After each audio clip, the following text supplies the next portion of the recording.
6 days after Hurricane Dorian devastated the northern Bahamas, the UN warns people are living in rapidly deteriorating conditions. This as the death toll rises to 43.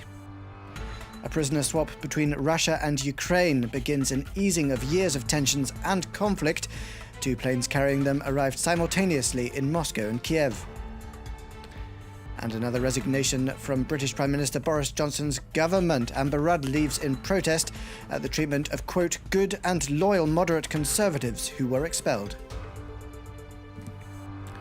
Those are our top headlines here on France 24. I'm Alexander Orcott.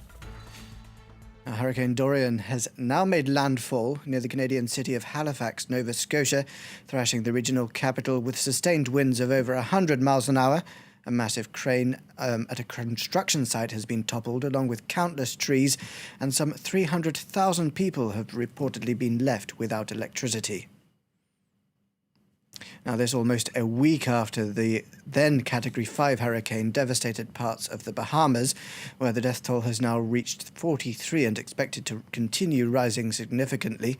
The UN World Food Programme is warning that people are living in rapidly deteriorating conditions. Nicholas Rushworth tells us more. After the devastation, evacuation. Several hundred people, many of them Haitian immigrants, waited patiently at Abaco's Marsh Harbour, hoping to leave on vessels arriving with aid. So far, I see they have some shelters in Nassau for them. In fact, because the government said they have evacuated everyone have to go. Because it's not safe in the island. Because a lot of death and stuff like that, that's why the government said everybody had to go. Some of the evacuees expressed distress at seeing their homes looted. Others hoped they would be reunited with their loved ones. I haven't heard from them since the hurricane, and they haven't heard from me, so I don't know how they're situated, and they definitely don't know how I am situated. Right now, they're not sure if I'm living or dead. People coming in your gun, and we witnessed this, coming in the house, taking stuff out, taking even your TV where they can't even use. Where they going with the TV? Just to scare you? We never had no gun pointed in our face. Never. Search and rescue teams are still trying to reach some communities nearly a week after Dorian slammed the northern Bahamas with winds of nearly 300 kilometers an hour. Various organizations, countries and companies, including the United Nations, have mobilized to send in food, water, generators and supplies. The UN estimates 70,000 people are in need of immediate aid on Great Abaco and Grand Bahama. Moving on now, and Russia and Ukraine have exchanged 35 prisoners on each side in one of the first signs of an easing of tensions since Moscow's annexation of Crimea 5 years ago. Following lengthy negotiations, the Ukrainian President Volodymyr Zelensky said the prisoner swap is part of a deal with his Russian counterpart Vladimir Putin that will help to end the war with pro-Russian rebels in East Ukraine. The former prisoners were welcomed back from Russia by the Ukrainian President Volodymyr Zelensky. The most high-profile among them is film director and activist Oleg Sentsov. He was serving a 20-year term in Russia. Moscow says he was planning a terrorist attack in Crimea after he publicly opposed the annexation. This is a really good day. Me and the other guys are so happy to return to the homeland. I would like to thank all those people who supported us and our families throughout the years. Russian prisoners from Kiev, meanwhile, landed in Moscow in a swap of 35 prisoners on each side. Among them, Vladimir Semak, a key suspect in the downing of Malaysia Airlines flight MH17 over eastern Ukraine in 2014, in which 298 people died. The prisoner swap could be the first step to future negotiations. It was welcomed by France, which has been pushing for a summit to resolve Russian-Ukrainian differences. And by Washington. The US President Donald Trump tweeted that it was very good news, perhaps a first giant step to peace. The prisoner exchange comes after Zelensky came to power in May. He says all steps must be taken to end the war in Ukraine's east, where Russian-backed separatists control a part of Ukrainian territory, in a conflict that has killed more than 13,000 people in 5 years. Now, just days after his own brother quit as minister and Conservative Party MP, the British Prime Minister Boris Johnson has received a fresh blow, with senior minister Amber Rudd also jumping ship. In a tweet on Saturday evening, she said she cannot stand by as, quote, good, loyal, moderate Conservatives are expelled. Well, this comes as there were clashes in central London on Saturday when pro-Brexit campaigners tried to march through an anti-Brexit rally. The Met Police said they've made 16 arrests. The latest casualty of the ongoing Brexit crisis. Work and Pension Secretary Amber Rudd has resigned, saying she no longer believes the government is trying to reach a deal with Europe, and in protest at the 21 Conservative MPs expelled.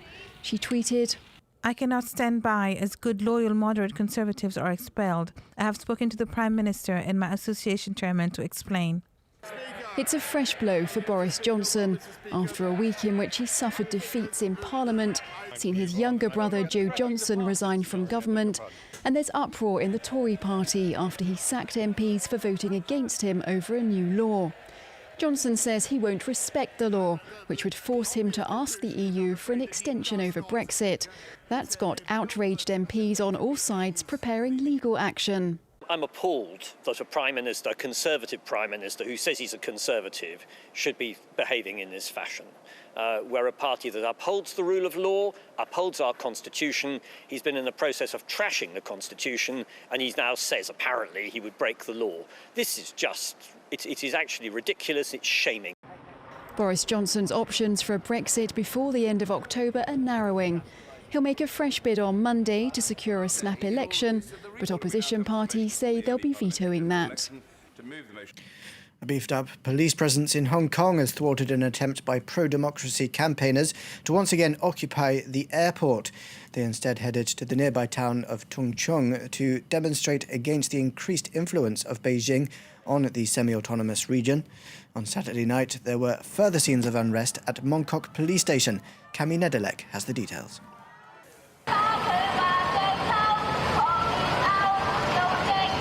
To the tune of London Bridge is burning down, pro-democracy protesters in Hong Kong set umbrellas and cardboard alight as they gathered in front of Mongkok police station. The flames were put out and they were pushed back by police, but demonstrators vowed to return. Other protesters vandalised MTR metro stations in the area. Earlier in the day, public transport to the airport was reduced to thin protester numbers, and passengers were warned to leave plenty of time to catch their flights. A warning heeded in earnest. Well, we're flying to Heathrow. Our flight is at 11 p.m. and we arrived here 10 minutes ago, so what time is it now? 1:15. Police checked the travel documents of people as they arrived, and those without boarding passes weren't allowed to approach the airport building. We don't have any weapons. We're just citizens. I should be free to go to the airport or anywhere I want. Protesters instead gathered at the nearby MTR station, where they faced off against anti-riot police. Hong Kong leader Carrie Lam has backed down on Hong Kong's hugely unpopular extradition bill, but many protesters felt that it was too late. Over the past 14 weeks of unrest, the movement has widened into calls for wholesale democratic reform. The US president says he's called off a secret meeting with Taliban and Afghan leaders in Camp David that was set for this weekend, and halted peace negotiations with the insurgents. This due to recent bombings in central Kabul claimed by the group, the latest killing 10 civilians and an American soldier. Donald Trump has long been trying to negotiate the US withdrawal from the country, and last month said he was pulling out more than 5,000 troops. But the Afghan government and some US lawmakers have been urging him not to exit too soon. Pope Francis has pleaded with Madagascans to protect the island's environment as he visited it on the second leg of his African tour. The world's fourth largest island is famed for its immense diversity of flora and fauna, but the Pope decried excessive deforestation as he called for environmentally friendly jobs to be created to tackle corruption and poverty in the country. Shoveling earth onto a baobab sapling, a symbolic act from Pope Francis during his trip to Madagascar. He used his visit to appeal to the country to protect its forests, emphasising that local deforestation has a global impact. Your lovely island of Madagascar is rich in plant and animal biodiversity, yet this treasure is especially threatened by excessive deforestation from which some profit. The deterioration compromises the future of the country and our shared home. Madagascar has lost about 44% of its forest over the past 60 years. Almost 90% of its plant life is endemic to the island, which means it exists nowhere else on Earth. The rampant deforestation on the island is due to small-scale farming and uncontrolled wildfires, and is magnified by the illegal export of certain endangered woods, like rosewood.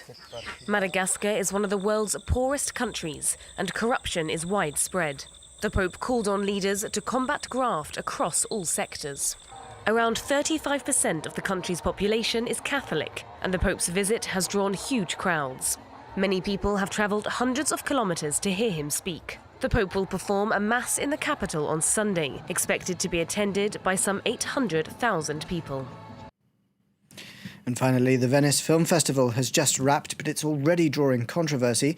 Judges gave the Top Golden Lion Award to the Todd Phillips' new Joker movie, a dark spin on the Batman villain, criticised for how it handles mental illness, while many were also unhappy about the inclusion of a film by Roman Polanski, as Catherine Bennett explains. A macabre tale of a man mistreated by society, his isolation and mental illness, and his eventual transformation into one of comic books' most iconic characters.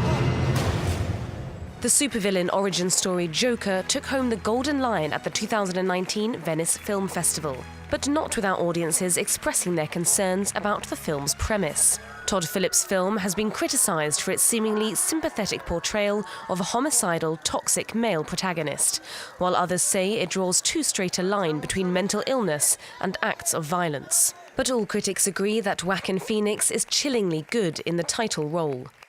Joaquin is the fiercest and bravest and most open-minded lion that I know, and you are a beautiful soul, and thank you for trusting me with your insane talents. Joker was also seen as an unusually mainstream pick, but the festival had more surprises in store. Perhaps the biggest of which was handing the Grand Prix second prize to Roman Polanski, a French-Polish director and fugitive from the US justice system, after being convicted 40 years ago of raping a 13-year-old girl. The head of the jury justified the decision. Don't think that separating the work from the man is of benefit to the man. Mr. Polanski showed in his films that he has a very interesting vision of the world. Polanski wasn't there to pick up the honour for his film An Officer and a Spy. His wife Emmanuelle Senya took to the stage in his place, to a few boos and muted applause. The festival also attracted criticism over its male-dominated lineup, with only 2 female directors in the programme. At a time when Hollywood is under more scrutiny than ever for sexism, the festival struck many as having missed the mark. Those are all our top stories this hour, but if you want more on any of those and more, do visit our website, france24.com, available in English, French, Spanish and Arabic. As you can see there, our top story at the moment is Pope Francis in Madagascar, pleading with people there to save the rainforest as he continues his African tour, and he's due to have a large Sunday Mass on Sunday. Those are all our top stories. Stay tuned to France 24.